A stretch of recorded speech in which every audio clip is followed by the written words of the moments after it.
E aí, galera, além das contratações que o Vasco já fez do Pedro Raul, do Léo Pelé, que está sendo encaminhado para o time do Vasco, o Lucas Piton também está no radar da equipe Cruz Maltina para reforçar o elenco para 2023, né? O Vasco é uma das equipes brasileiras que mais tem se movimentado no mercado e tem ido atrás de jogadores para reforçar o elenco para o próximo ano, né? Jogadores aí pontuais aí vindo para a equipe do Vasco para a próxima temporada de 2023, né? O Vasco vem forte para a disputa do Campeonato Carioca. E bora acompanhar mais um Sport Center falando tudo sobre o time do Vasco, né?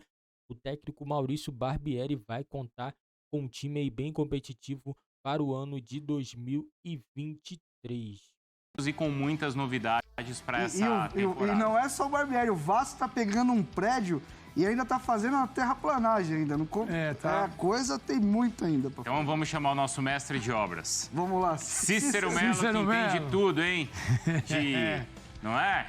Ô, Cícero. Bateu uma laje e tudo mais. E aí, Cicão? Aqui. Só não pode ficar preso na laje, hein? Vem cá, eu tô num programa de esportes, ou tô num programa de esporte ou numa aula de engenharia? Ah, mas o Eu Cícero queria é engenheiro. entender, porque eu queria saber, pra saber que... Você não é engenheiro, Cícero? É verdade. É, mas isso já ficou pra trás há muito tempo, né? 35 anos dedicados ao esporte Isso. e ao futebol. Eu hoje acho que já não sei nem mais ler uma planta. Mas você sabe ler um elenco como ninguém, Cícero.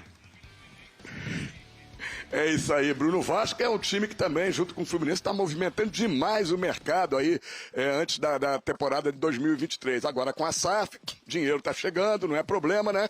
E o Vasco está agindo no mercado, né? Hoje, lá no CT, pertinho daqui de onde nós estamos, CT Moacir Barbosa, aqui em Jacarepaguá, o Vasco apresentou o seu segundo reforço para a próxima temporada. É ele, o Patrick de Luca, volante, 22 anos de idade, jogou o Campeonato Brasileiro pelo Bahia, mas foi feito, né, na base do Palmeiras. Ele assinou um contrato de 3 anos, vai vestir a camisa de número 5, que era do Yuri Lara, a torcida gostava muito do Yuri Lara, e ele já se preocupou logo nessa primeira coletiva em dizer que o estilo dele é diferente, não tem nada a ver com o Yuri Lara, para não haver comparações, né? E ele, a partir de agora, passa a ser não mais Patrick de Luca, vai ser conhecido apenas como de Luca, e vamos ver aí alguns trechos da coletiva dele nesta apresentação de hoje no seu novo clube.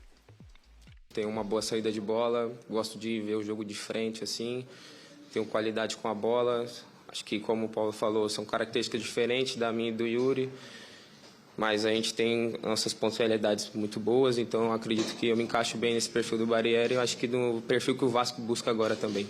Eu sou um jogador de perfil diferente do Yuri, mas eu sei as características dele, eu acho que eu quero continuar esse legado que ele deixou com a camisa 5, acho que é um peso você estar no Vasco, você jogar num clube gigante como o Vasco, então eu sei me dar isso muito bem, então eu quero continuar esse legado de continuar com a camisa 5, deixar a alegria que o Yuri deixou aqui, acho que sentir falta dos jogadores é normal, quando ele vai bem, é isso que todo jogador quer, deixar o legado dele por onde passa. É um nome que eu gosto muito de ser chamado assim, eu acho que o pessoal lá da onde eu moro sempre me chamou assim, pela identificação, por ter outros Patricks também assim, então para não ter aquela confusão, eu sempre gostei de ser chamado assim também.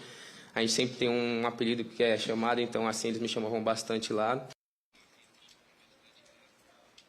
Então, agora o De Luca, que falou na coletiva, até fui eu que perguntei, disse que o Busquets é um jogador que ele procura se inspirar, volante do Barcelona, da seleção espanhola, o Sérgio Ramos pela vontade, pela garra, mas ele está chegando e muita gente vai chegar ainda para o Vasco. Estão aí nos últimos detalhes, fazendo exames médicos para assinar contrato, mais 2 jogadores. O zagueiro Léo Pelé, 26 anos, 1,83 m de altura, está sendo comprado ao São Paulo por 16 milhões de reais aproximadamente, 3 milhões de dólares, parcelados até 2025, né? Ele então só está, hoje estava concluindo os exames médicos na parte da manhã, lá no CT do Vasco. Acredito que entre amanhã, sexta-feira, no Martadar, no início da próxima semana, ele vai ser apresentado. Outro jogador que está praticamente fechado, né? O Corinthians aceitou a proposta do Vasco pelo lateral esquerdo, Lucas Piton, 22 anos. O Vasco ofereceu 3 milhões de euros, 16 milhões e meio de reais, para comprar 60% dos direitos econômicos do jogador. O Corinthians aceitou porque vai ficar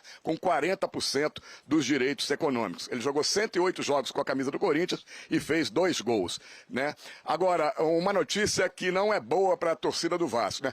Hoje também correu a notícia, mas já foi desmentido, não vai dar certo, é que o Vasco teria interesse, estaria entrando em contato com o Palmeiras para tentar comprar o Gabriel Menino. Mas parece que o Palmeiras rejeitou essa oferta do Vasco, que seria na faixa de 27 milhões de reais, e o negócio não deve prosseguir. Mas uma notícia de agora a pouco é uma notícia preocupante, uma notícia ruim para a torcida do Vasco. Em meio a tantas contratações, o Vasco pode perder o seu principal jogador jovem, né?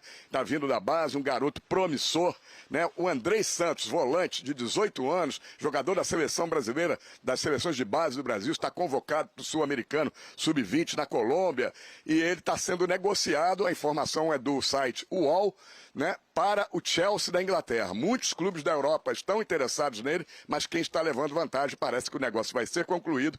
Infelizmente, o Andrei Santos não vai estar junto com esse time, esse bom time que o Vasco está formando para a Série A do Campeonato Brasileiro. Tudo indica que o Andrei Santos, nos próximos dias, estará deixando São Januário rumo à Premier League da Inglaterra para o Chelsea.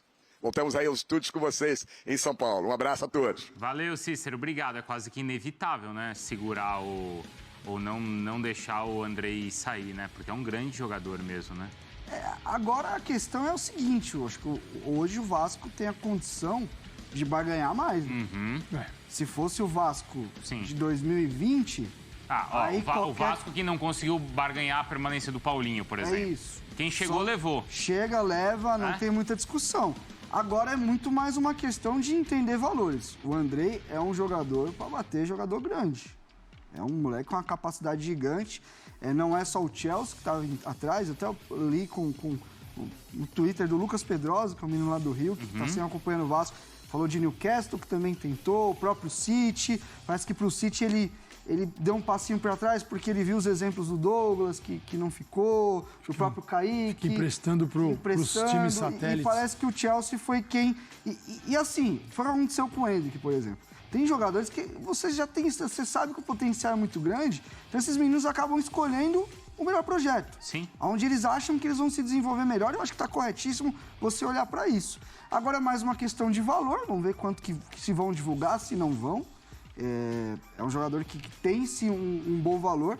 E assim, se for bom para o Vasco, se for bom para investir em outros setores também, acho que é inevitável. Por falar em investimento, o Cícero, antes de falar do Andrei, ele falou dos jogadores que estão chegando ao Vasco, né? Então a gente viu aí a apresentação do Di Luca, tem também o Léo Pelé, que está deixando São Paulo indo para o Vasco, o Lucas Piton, outro jogador que sai de São Paulo para ir para o Rio de Janeiro. E aí eu quero fazer uma comparação com o mercado do Vasco com aquele do Cruzeiro. Afinal de contas, o Cruzeiro também está se mexendo e são clubes tradicionais que estão voltando e com força para a Série A do Brasileiro. Então o Cruzeiro, olha, já fez todas essas contratações, tá? Entre os nomes mais famosos, claro, o Ramiro, que estava no Corinthians, o próprio Matheus Vital também, além das outras contratações. O Vasco, ele já confirmou o Di Luca, o Pedro Raul, que era um atacante que todo mundo queria, além do técnico Maurício Barbieri. Mas esses outros nomes aí comentados pelo Cícero, entre eles o Léo, Pelé e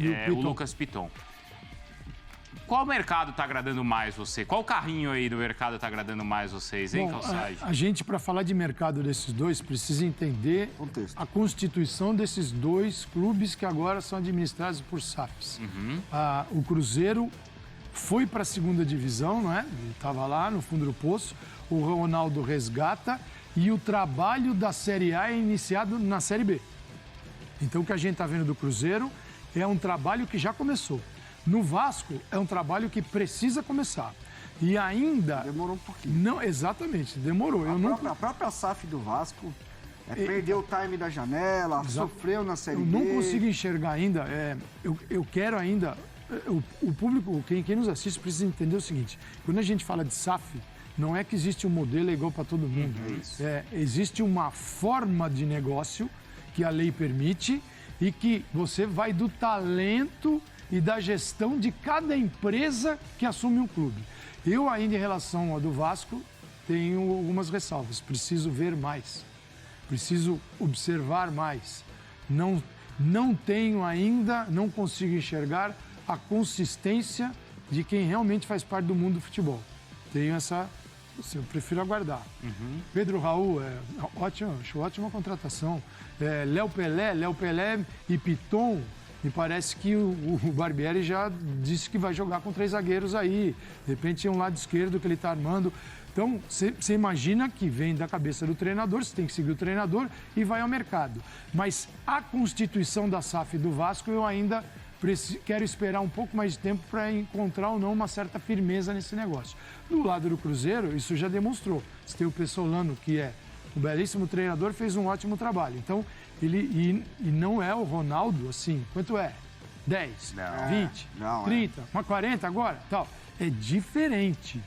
Então, eu vejo... são mercados dentro de uma estrutura muito particular de cada um. Eu vejo o Vasco com uma necessidade maior de não só a qualidade, mas o impacto, de dar um recado para o mercado. Eu vejo a contratação do Pedro Raul, que é um cara que estava ventilado em outros clubes, é muito nesse sentido, ó. Estou no mercado agora.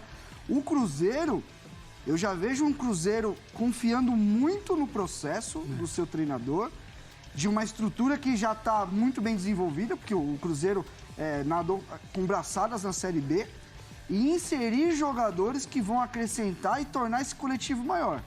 O Vasco coletivamente não existe. A gente não tem margem para analisar.